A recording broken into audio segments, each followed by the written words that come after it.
Mutiara Pagi persembahan RRI Manado.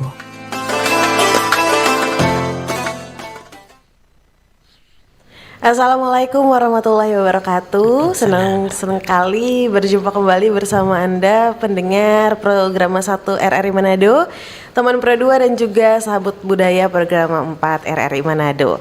Kali ini kita bersama Umi Sida.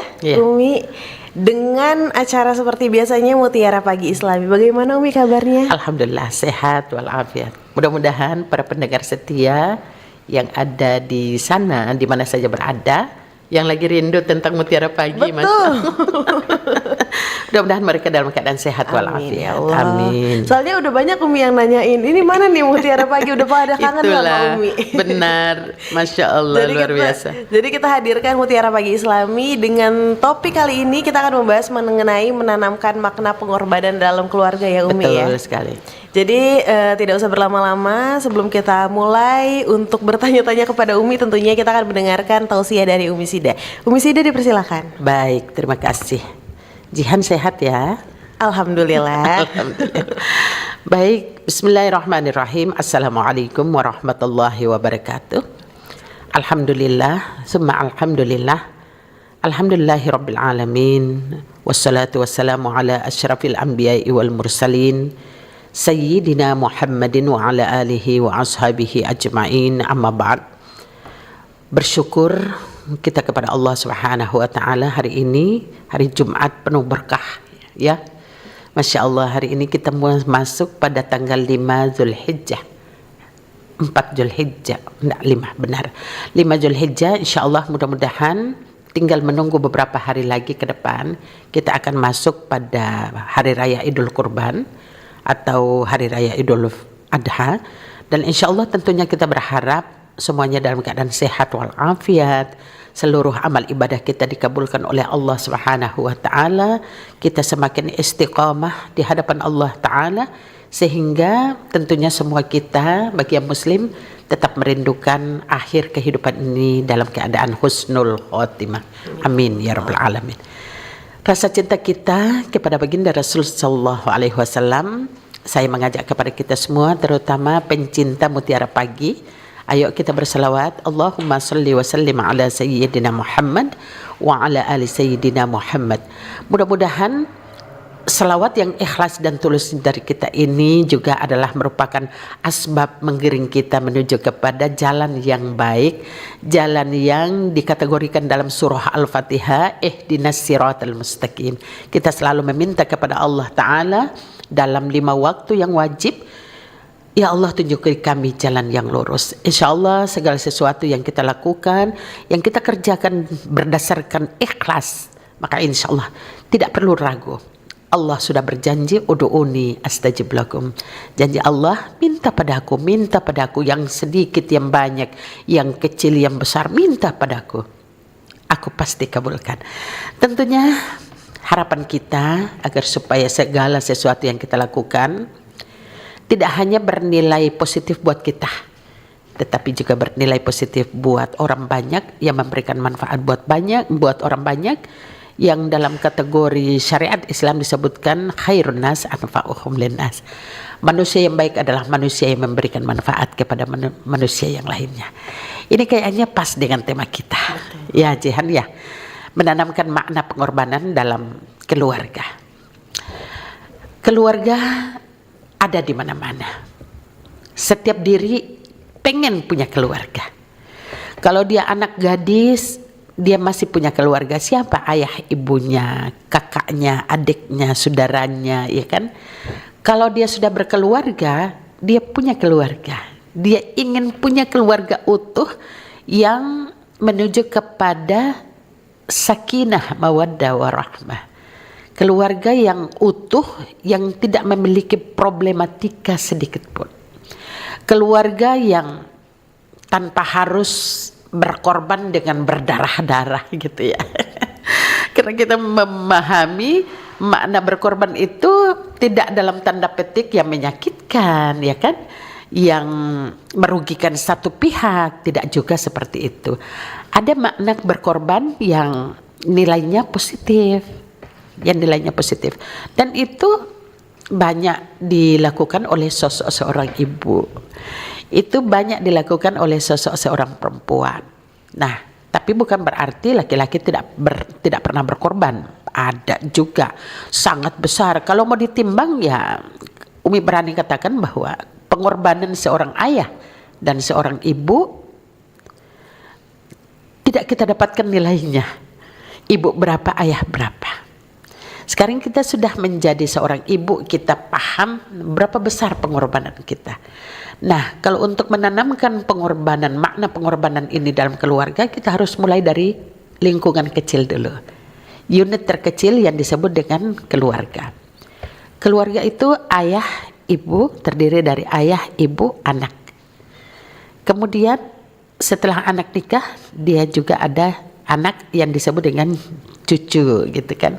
Berikutnya cece sampai berikutnya anak keturunan keberapa. Tapi dalam keluarga itu juga kita tidak serta-merta ada dua ya, Jihan, kita harus pahami dulu. Ada yang setelah nikah rumah sudah disiapkan, berarti dia sudah langsung pindah. Tapi ada yang nikah juga, mungkin dia anak tunggal. Nah, ayah ibunya tidak mau dia keluar gitu kan, tidak mau dia keluar. Ini sudah mulai masuk kepada makna berkorban. Ya, dia seorang anak laki-laki tunggal atau banyak saudara tapi dia laki satu-satunya. Ketika mau nikah, dia mau keluar, ayah ibunya meminta, terutama ibunya, nggak usah keluar, di sini saja, temani mama. Mama sudah tua, papa sudah tua. Siapa yang lihat orang, gitu kan? Siapa yang lihat orang?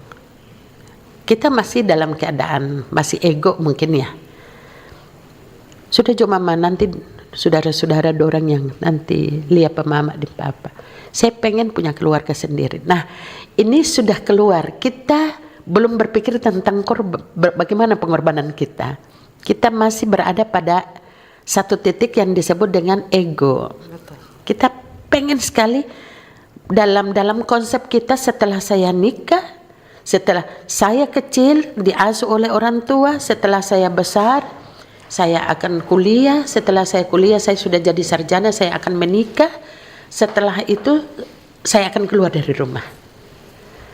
Masih dalam konsep sini. Dia belum berada pada titik berikutnya, step berikutnya belum. Maka saatnya dari awal seorang ayah ibu itu harus berani memberikan penjelasan tentang bagaimana makna berkorban. Harus jauh-jauh hari, Jihan, supaya ketika itu tiba waktunya tidak ada pro kontra, tidak ada saling menyakiti, tidak ada saling menindas, tidak meninggalkan tempat di mana kita bergumam lalu kemudian ada yang tersakiti. Maka yang tadi, ketika dia masih tetap dalam egonya, mungkin desakan istri, mari jotoran kontrak, mari jotoran pindah, karena saya pengen.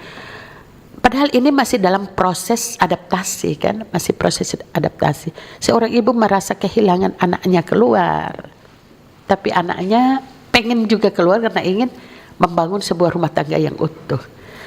Nah, mulai masuk berkorban dalam keluarga, makna berkorban dalam keluarga.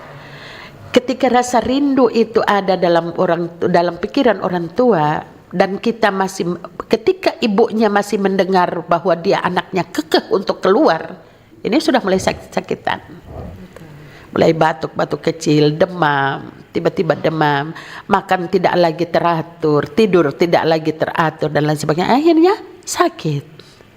Ibu sakit, ayah sakit. Kenapa? Karena anaknya tetap dalam prinsip dia harus keluar. Masya Allah, Jihad. Ini baru pengorbanan baru satu. Baru satu. Karena mau tidak mau anaknya masih tetap kekeh untuk keluar. Apa yang diikuti oleh ibu dan ayah? Tatapan kosong. Diganti dengan apa? Doa.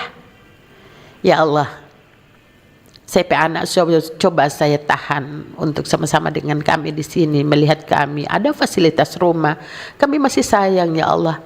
Tapi rupanya dia pengen terus untuk keluar karena dia sudah beristri. Ya Allah, jaga mereka ya Allah, jaga mereka ya Allah, jaga mereka ya Allah. Keluh kesah itu kepada Allah, meminta, ya Allah, tolong ya Allah, jaga mereka ya Allah. Padahal di sini makan tidak makan kita kumpul ya gitu kan. Ada konsep itu ya. Mau ada tidak ada, sedikit atau banyak, tetap mama itu pengen kita semuanya kumpul. Makna pengorbanan itu sebenarnya sudah tercermin dari tutur kata, dari pandangan orang tua, dari segala macam. Cuman kita belum bisa memahami sampai ke situ. Makanya start awalnya adalah bagaimana orang tua memberikan pemahaman kepada anak, tidak hanya tentang harta, tidak hanya tentang pendidikan, tidak hanya tentang hal-hal yang menurut kita itu bagus, tapi ada satu yang tidak boleh dilupakan, yaitu tentang makna pengorbanan. Mungkin ini openingnya, mudah-mudahan ada dialog yang bagus lagi sehingga kita bisa, karena pengorbanan itu tidak sama seorang itu lakukan. Baik, untuk sementara ya Jihan ya, mudah-mudahan audiens yang ada di luar sana, mana nih teman-teman yang rindu akan Mutiara Pagi, ayo kita nimbrung di sini dan kita berbicara tentang bagaimana makna menanamkan makna pengorbanan dalam keluarga. Terima kasih. Masya Allah, ini sejujurnya aku jadi refleksi diri ya Umi ya. Iya betul. Apakah selama ini ternyata pengorbanan orang tuaku, apakah memang terabaikan, sudah terabaikan atau tidak, atau bahkan apakah ada permintaan orang tua yang aku anggap memberatkanku, padahal harusnya itu menjadi suatu pengorbanan untukku gitu. Betul, ya. Betul. Iya. Jadi kalau berbicara tentang pengorbanan orang tua itu tidak akan pernah ada akhirnya. Betul. Kita mau membahas satu, muncul yang satu. Kita munculkan yang satu, kita ingat yang satu lagi. Jadi begitu banyak sekali. Bayangkan, coba kita mau sisihkan dulu. Ibu berkorban untuk berusaha menjadikan anaknya dalam kandungan itu adalah mutiara yang sangat indah buat dia, apalagi anak pertama, ya kan? Maka subhanallah, ketika dia mulai berkorban, alhamdulillah saya sudah hamil, kemudian dia berusaha untuk menjaga. Tidak boleh ke sini, tidak boleh. Jadi gayanya di saat dia masih gadis dengan gayanya di saat dia sedang mengandung itu sudah mulai beda. Betul. Kenapa? Karena dia mulai berkorban, menyisipkan, menghilangkan kebiasaan masa gadis kepada sosok dia nanti menjadi seorang ibu. Masya Allah, itu tuh baru hal kecil dan harus kita lihat ya. Iya, masih banyak lagi pengorbanan lainnya. Tapi sebelum itu, pendengar, teman Pro2 dan juga sahabat budaya yang ingin bertanya pada Umi, ingin mendiskusikan hal mengenai topik kita kali ini, yaitu menanamkan makna pengorbanan dalam keluarga, bisa langsung ke YouTube channel RRI Manado atau bisa juga telepon atau WhatsApp di 0821 95835080. Betul. Ini kita ada pertanyaan nih Umi dari YouTube, Om Ali Purnama. Iya. Selamat pagi Umi dan host. Pagi, iya. Bisa berbagi tips bila menjalani hubungan jarak jauh dengan pasangan atau keluarga kita yang terpisah karena tugas. Maksudnya betul. Mungkin pengorbanannya seperti apa? Sangat dirasakan sekali. Masya Allah, Pak Ali Purnama ya. Ini yang selalu ditanyakan ke Umi. Kalau dua-duanya saling pengertian, maka tolonglah jangan sampai ada kata perceraian hanya karena alasan yang tidak masuk di akal. Kita disumpah sebagai pegawai misalnya, bersedia ditempatkan di mana saja. Di sisi yang lain kita punya keluarga. Bagaimana tipsnya supaya jarak jauh itu masih tetap ada keharmonisan yang kita rasakan sama seperti jarak dekat? Betul. Tentunya yang pertama, kita sekarang sudah punya alat komunikasi yang disebut dengan handphone. Tapi handphone ini juga ada sisi positif, ada sisi negatif. Betul. Terkadang, maaf, suami istri atau pasangan digiring sampai kepada sidang perceraian itu karena komunikasi yang tidak efektif. suami mengatakan dia berbohong, ternyata dia WA pas saya begini, dia ada di sini, ternyata ada di sini, ternyata ada di sini, atau suami pun sebaliknya. Nah, maka dari itu yang pertama sekali yang dibangun adalah komunikasi. Komunikasi itu ada komunikasi yang satu arah, ada komunikasi yang dua arah. Komunikasi satu arah, kita WhatsApp, dia benari WhatsAppnya kemana? Umi WA ke Jihan. WA itu hanya sekedar dibaca atau ada pula yang dibaca tapi tidak direspon. Ini satu arah dia. Saya tetap ke Jihan, tapi kok kenapa tidak direspon gitu? Sakit dong ya. Lalu kemudian orang yang WA mengharapkan balasan apa yang dia komunikasikan ini sudah mulai ragu. Kenapa hanya dibaca? Kenapa tidak direspon? Berjalan waktunya 1 menit okelah dipahami, 2 menit okelah. Sampai 1 jam, sampai berjam-jam. Nah ini sudah mulai tidak bagus lagi. Komunikasi dua arah yang disebut dengan video call. Kamu ada di mana? Kalau misalnya dia tidak menerima 2-3 kali, nah ini biasanya menjadi asbab pertama sekali cekcok itu terjadi. WA ngana ndak balas, video call ngana ndak terima. Sebenarnya ngana ini di mana? Ngana dengan siapa sebenarnya? Balas ke WA supaya apa, atau foto tempat. Orang yang mengajak berkomunikasi butuh bukti. Maka oleh karena itu yang pertama sekali Pak Ali Purnama yang dibangun adalah komunikasi. Yang kedua, kepercayaan. Saling percaya. Kita tahu pasangan kita seperti apa. Oke lah kalau baru menikah, Umi saya baru menikah. Tapi kan ada proses pacaran. Berarti tahu dong. Pacaran itu memang Umi sudah bertahun-tahun Umi sampaikan, Umi dulu kan di KUA ya, Umi sampaikan bahwa pacaran itu tidak serta-merta 100%. Pacar kita laki bilang saya sayang, karakter saya begini, tapi setelah nanti tahu persis karakter aslinya itu setelah nikah. Akhirnya keluar, oh ternyata ngana kok tak begini ya. Ngana tabiat begini Kang, Masya Allah ternyata ngana ini selama pacaran ngana palsu dan begini. Ada proses, ada proses dan ada protes. Nah prosesnya itu adalah bagaimana menyatukan pemikiran kita. Kita tidak boleh merubah istri atau istri tidak boleh merubah suami. Yang ada itu adalah saling memahami kelebihan dan kekurangan. Kalau kita suami pengen istrinya harus totalitas, taruhlah 99% harus ikut suaminya, ini salah juga. Kenapa? Karena istri atau suami itu besar dalam lingkungan yang berbeda. Asbab suka dan dikonsepkan bahwa itu sudah jodoh, nikahlah mereka berdua. Nah, jadi Pak Ali, subhanallah, mudah-mudahan dari komunikasi kemudian saling percaya, kemudian yang ketiga yang terakhir itu ya, sebenarnya banyak sih ya poin, tapi kita melayani yang lain. Poin yang terpenting yang ketiga adalah bagaimana membangun rasa pada diri masing-masing. Kalau rasa itu sudah dibangun, maka subhanallah Pak Ali percaya rasa itu akan terbawa kepada Al-Khaliq, Sang Pencipta, siapapun apapun agama kita. Rasa itu kalau kita bangun pasti dia akan sampai kepada titik kebahagiaan. Masya Allah. Jadi itu ya 3 ya Pak Ali ya. Iya. Komunikasi, rasa percaya dan menumbuhkan rasa di dalam Betul. diri. Oke kita masuk ke WhatsApp Umi, ada Reno di Warembungan. Halo Pak Reno, mengapa nilai pengorbanan penting ditanamkan sejak dini kepada anak-anak? Betul sekali Pak Reno. Itulah yang tadi Umi sampaikan di awal. Kita tidak harus menyampaikan sejak dini soal pendidikan, soal kebaikan, soal yang lain, tapi kita harus sisipkan tentang pengorbanan. Anak itu kita antar ke sekolah, katakanlah dia usia dini, anak TK. Yang terbiasa dengan kita peluk, kita gendong, kita sayang, kita segala macam. Dalam waktu 24 jam sebelum dia berangkat ke TK, sebelum dia masuk ke TK, itu nanti akan berbeda. Orang yang dia hadapi berbeda, gurunya sudah berbeda, bukan lagi gurunya, orang tuanya dalam tanda petik ayah bundanya, tapi yang mengajarkan dia, yang mengulang, ayo nak, makan minumnya itu, makannya harus pakai tangan kanan.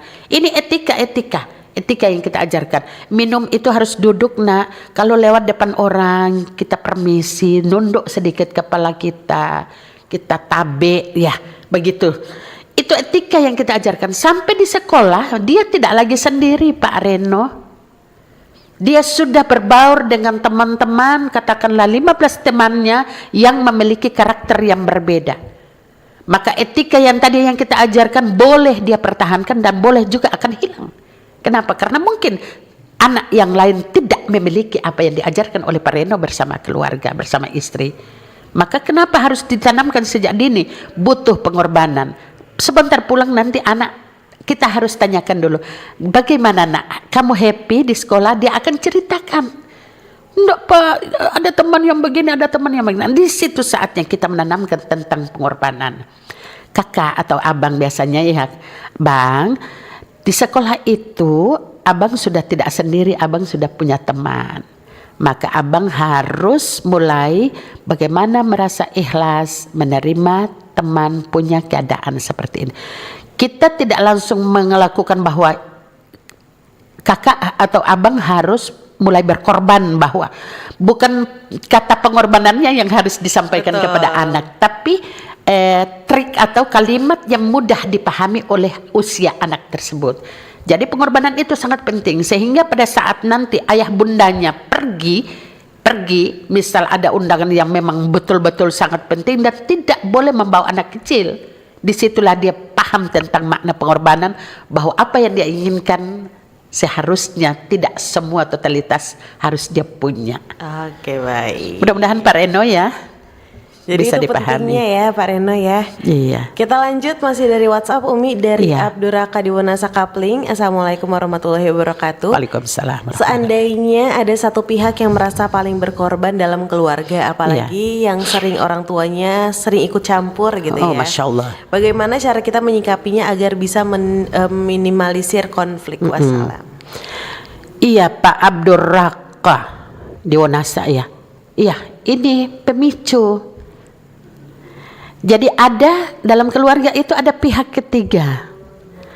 Orang tua tidak serta-merta ada di dalam totalitas semua kehidupan anaknya setelah anaknya nikah. Ada batasan-batasan tertentu. Anak nikah berarti sudah mulai masuk pada proses pendewasaan. Maka kalau ada yang merasa dirinya berkorban, totalitas dia sepihak saja, kemudian ada campur tangan orang lain, ini harus didudukkan, selesaikan masalahnya.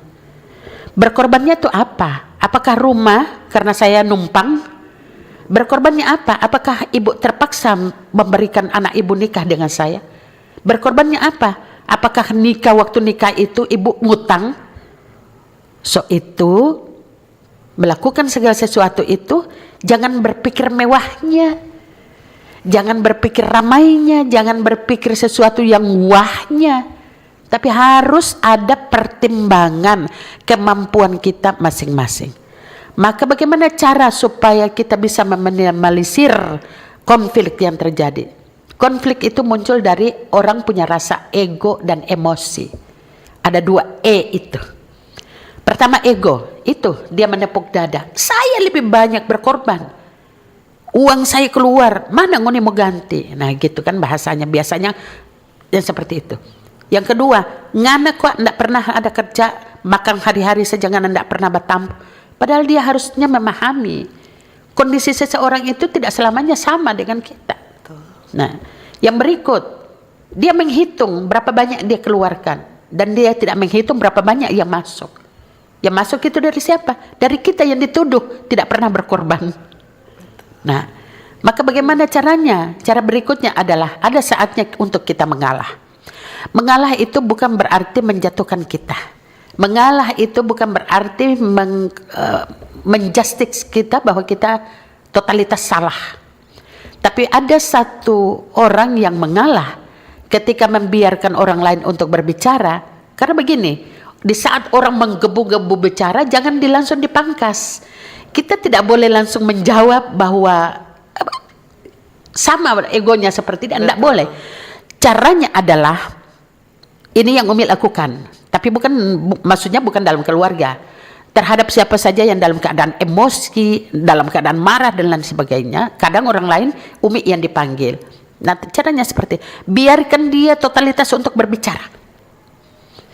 Banyak keluarga yang sering komunikasi dengan Umi, bahkan maaf, Umi bukan dokter tapi alhamdulillah sampai sekarang sudah 25 pasien yang sering komunikasi. Percaya untuk berkomunikasi Alhamdulillah, masalahnya ya. ada sih alhamdulillah yang sudah mulai aman, yang sudah mulai bahagia. Jadi Jihan, kita selesaikan yang Yowonasa ya. Iya betul. Jadi kadang Pak Abdurraka ya. Iya. Bapak untuk meminimalisir itu yang pertama ada saatnya untuk kita mengalah dalam rangka jangan di saat orang ketiga berbicara menghitung dan lain sebagainya kita langsung menempah. Artinya langsung kita juga mempertahankan diri. Ini tidak akan selesai. Betul. Mencoba untuk mengorbankan diri untuk siap mendengar. Setelah dia jeda beberapa menit, mintalah dengan etika kita, dengan kesopanan kita. Hakul yakin di situ dia akan runtuh. Maaf Ma, boleh saya bicara? Maaf Papa, mohon izin saya mau bicara, boleh? Kalau dia bilang tidak boleh, ya tidak usah bicara. Karena percuma itu, dia tidak akan pernah dengar. Yang kedua, ketika ada orang marah, ajak dia untuk duduk. Ajak untuk duduk. Berbicara tentang apa dalam keadaan proses marah, ajak untuk duduk. Duduk supaya apa? Karena memang itu anjuran sunnah Rasulullah Sallallahu Alaihi Wasallam. Kalau engkau dalam keadaan marah berjalan-jalan, cobalah untuk tenang duduk. Duduk masih marah, cobalah berbaring. Berbaring masih marah, diajak untuk berwudu kalau dia muslim. Ayo berwudu. Atau dalam diri, saya masih dalam keadaan marah. Ayo digiring untuk wudu. Setelah wudu masih marah, memang itu iblis so kuasain. Istighfar banyak-banyak. Tidak hanya cukup istighfar. Istighfar adalah jalan kita untuk yang terbaik. Tapi kalau di saat mulutnya beristighfar, akalnya masih tetap dikuasai oleh nafsu, ini juga tidak bagus. Maka oleh karena itu, konsep boleh mengalah diri, berdiam, lalu kemudian kita tunjukkan hal yang sebenarnya. Bukan dilawan, tapi kita menunjukkan ini saya. Jadi jangan ini ya adu argumen. Ego, iya. Tidak akan dapat jalannya. Betul. Ego dipangkas dengan ego tidak akan dapat jalannya. Orang egoistik itu diberikan kesempatan, dipangkas dengan berikan kesempatan dia menunjukkan rasa egonya. Orang marah dipangkas atau dilawan dengan diam. Itu kesempatan, dan ini orang yang menang, bukan orang yang kalah. Masya Allah.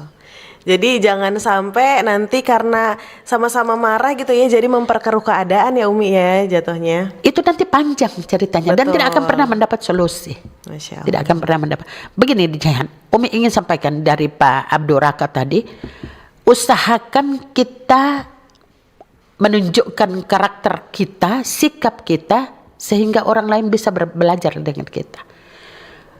Apakah itu dia mertua kita, apakah dia istri kita, apakah dia ipar kita, dan lain, dalam tanda petik ini saya. Kalian jangan paksa saya dengan amarah, kalian jangan poles saya dengan egoistis. Itu bukan punya saya. Kita butuh marah Jihan, kita butuh ego, tapi ada saatnya, ada tempatnya. Masya Allah. Ya seperti itu. Oke Umi, ini dari Iya. WhatsApp Umi. Assalamualaikum Umi, saya Haji Waalaikumsalam. Neng Nur katanya. Iya. Pertanyaan saya, apa pelajaran atau hikmah terpenting yang kita dapatkan dari pengorbanan Nabi dan Masya Allah. Nabi Ibrahim dan keluarganya? Betul sekali. Nah ini sebenarnya masuk kesimpulan ya, tapi sudah Masya Allah. Ibu Haja Neni Nur ini sebenarnya Ibu Neng. Ibu Neng Nur. Ibu Haja Neng Nur. Betul. Masya Allah. Ini kalau sudah berbicara tentang pengorbanan Nabi Ibrahim bersama keluarga, ya Allah, ya Rabb. Nabi Ibrahim alaihissalam itu memohon, berdoa kepada Allah untuk dihadirkan keturunannya. Itu tidak dalam waktu yang singkat. Waktu yang begitu panjang. Dalam sejarah kita membaca bertahun-tahun. Nabi Ibrahim menadahkan tangannya kepada Allah, meminta keturunan kepada Allah.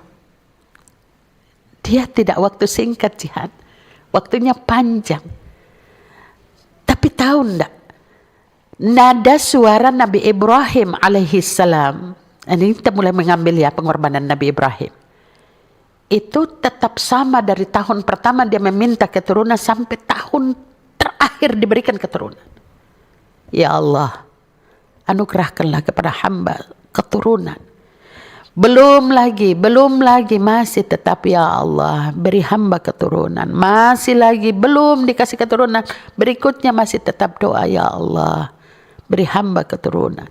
Nada itu sampai berakhir ketika Allah memberikan keturunan Nabi Ismail alaihissalam. Kalau kita jihan hari ini, ya Allah masih tetap rendah ya. Beri hamba rezeki ya Allah, beri hamba jodoh ya Allah. Misal ya, belum datang. Bulan depan ya Allah. Tadi lemah lembut, sekarang sudah mulai.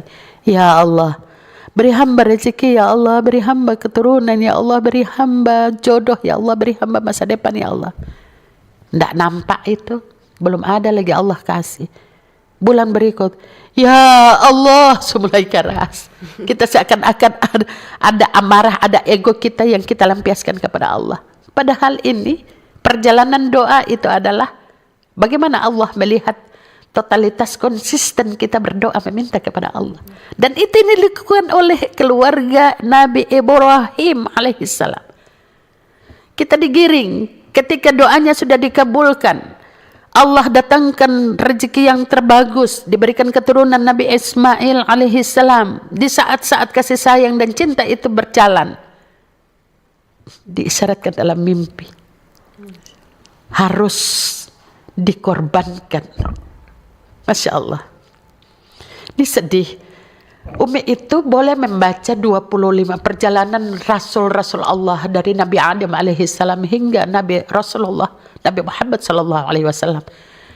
Tapi ada terkadang kita baca, ada yang menyimak dengan jiwa hati kita.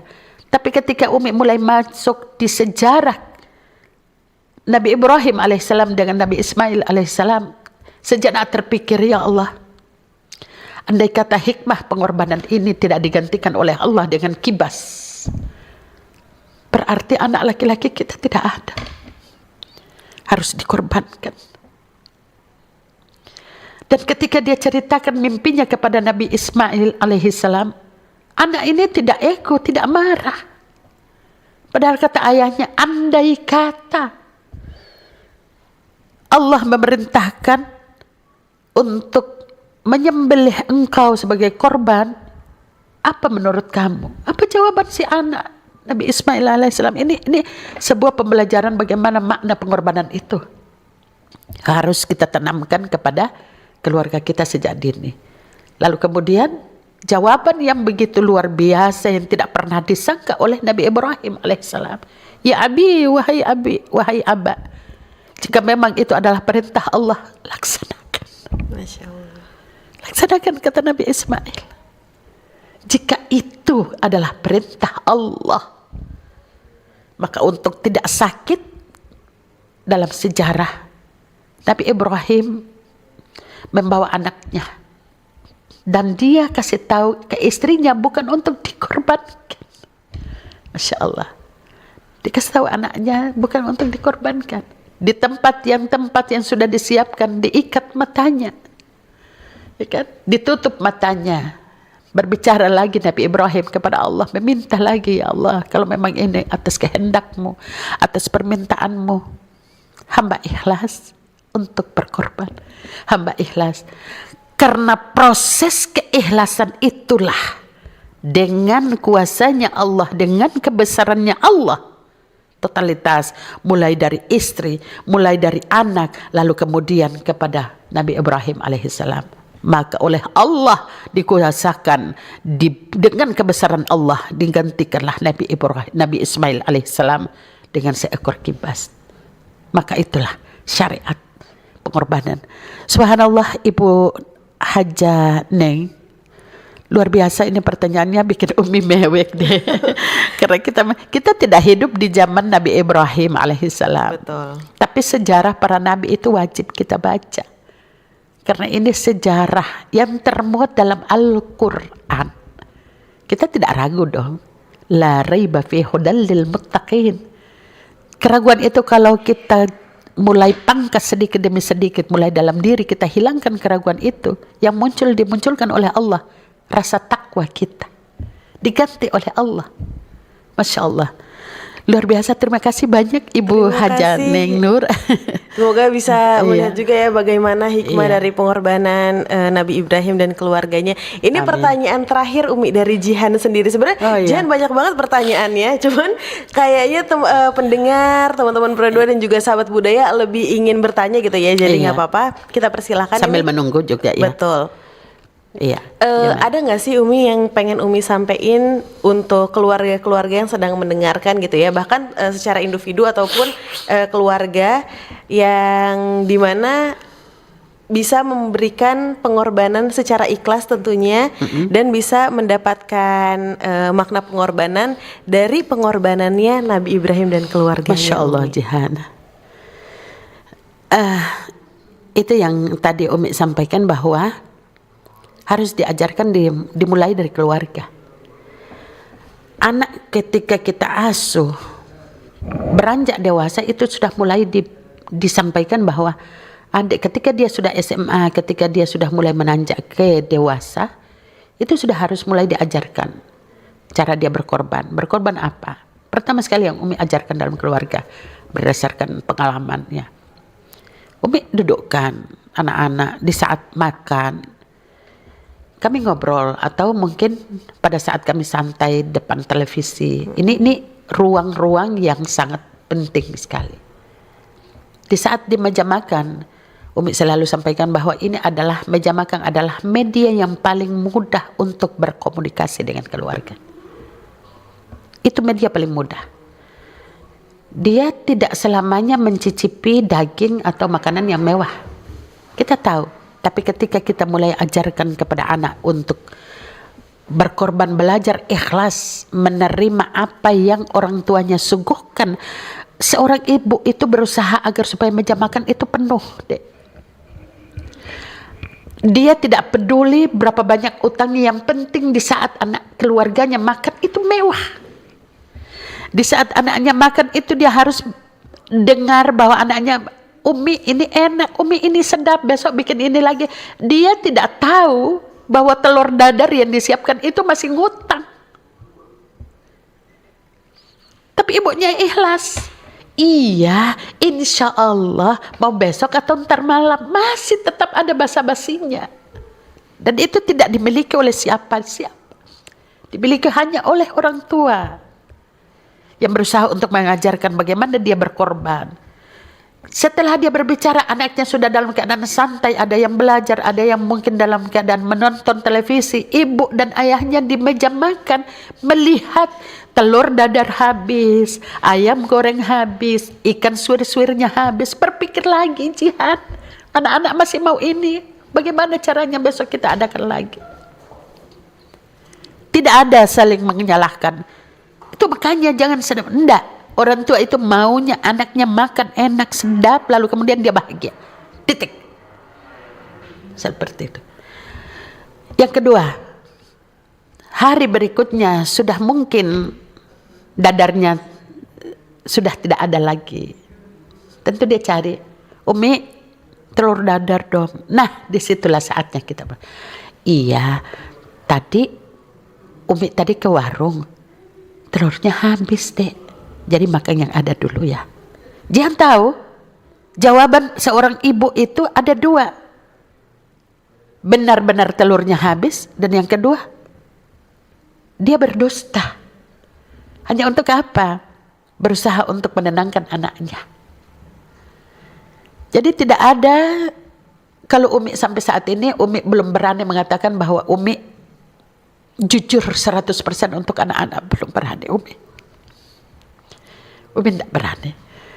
Karena terkadang kita berusaha untuk menenangkan anak-anak itu dengan kalimat yang baik.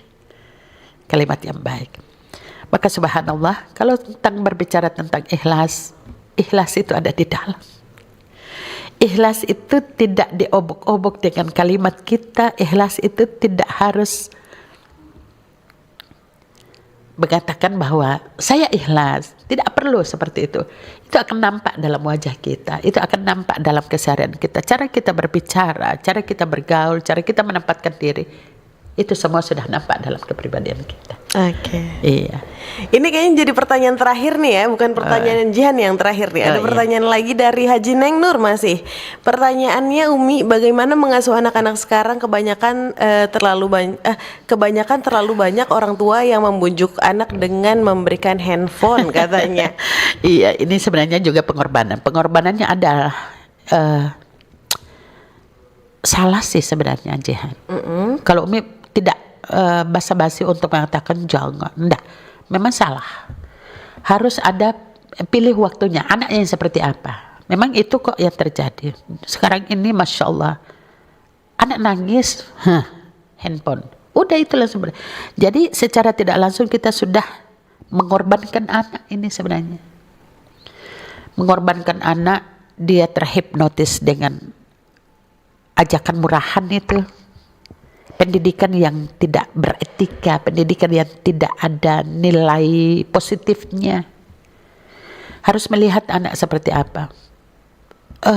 Hasil penelitian salah satu mahasiswa di Bandung, ITB Bandung, itu menyatakan bahwa gadget itu adalah jalan pertama sekali untuk menghancurkan masa depan anak. Gadget. Anak yang dibawa, anak yang dalam kategori anak usia dini. Harusnya diganti, apalagi sekarang ini kan banyak hal-hal aplikasi-aplikasi yang dijual itu ya, tinggal tekan, dia bentuknya handphone, tapi begitu tekan ya mungkin Asmaul Husna yang keluar. Iya betul. Ada yang begitu ditekan tombol B, surat apa yang dibacakan gitu kan.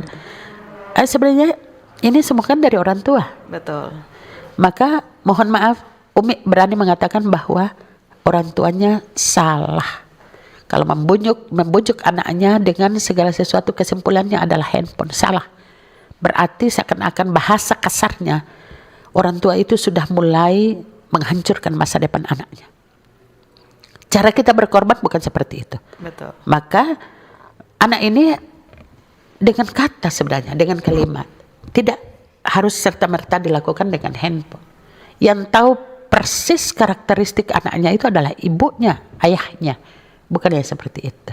Ya, jadi Ibu Haja Neng Nur salah kalau segala sesuatu diselesaikan dengan handphone kepada anak-anak. Karena sama seperti kita menanamkan karakter yang tidak bagus, berkorban yang salah jejak. Betul. Mungkin boleh, tapi ada waktu-waktunya ya Umi. Ada waktunya, kan tadi Umi bilang ada waktunya. Waktunya dan ada anak, usia anak seperti apa. Betul. Baik, itu dia tadi Ya menjadi Allah, pertanyaan terakhir gitu ya. Padahal kalau misalnya mau berbicara mengenai pengorbanan, dikombain dengan keluarga, itu adalah salah satu hal yang banyak sekali nih yang harus dibahas gitu ya. Iya. Mengenai keikhlasan tentunya. Betul. Bicara tentang pengorbanan itu harus ada ikhlas. Harus ada tujuan. Betul. Harus ada pihak yang mana, keadaannya seperti apa, situasinya seperti apa. Itu semua, beberapa item itu harus ada dulu. Kalau berbicara tentang pengorbanan. Tapi mohon maaf, tadi karena pembahasan kita adalah makna pengorbanan itu dalam keluarga, maka yang kecil dulu, dari keluarga dulu, sehingga bisa terjabarkan ke tempat yang lain. Orang bilang kalau di luar dia bagus, berarti di dalam yang bagus. Umi sering sampaikan begini Dek, mungkin ini sebagai bahasa kesimpulannya, bahwa lebih baik pakaian sederhana tapi berkarakter yang baik daripada pakaian yang mewah pribadinya tidak bagus. Resapi itu ya pendengar, karena memang itu sangat amat nusuk juga gitu ya. Betul. Betul sekali. Baik, sayang sekali waktunya terbatas untuk Mutiara Pagi Islami pada hari ini. Nanti mungkin kita bisa melanjutkan topiknya di Mutiara Pagi Islami selanjutnya gitu ya pendengar. Insya Allah. Jadi untuk Mutiara Pagi Islami di tanggal 22 Mei 2026 sampai di sini dulu. Terima kasih Umi juga. Iya, terima kasih sudah hadir di sini. Semoga bisa terus-terusan hadir lagi Umi ya, karena banyak yang kangen nih. Iya, betul sekali. Oke, baik, segitu dulu. Nanti kita berjumpa di Mutiara Pagi Islami selanjutnya. Allah. Wassalamualaikum warahmatullahi wabarakatuh. Waalaikumsalam warahmatullahi wabarakatuh. Terima kasih Anda sudah mendengarkan Mutiara Pagi persembahan RRI Manado. Semoga bisa membawa manfaat dan berkat bagi kita semua.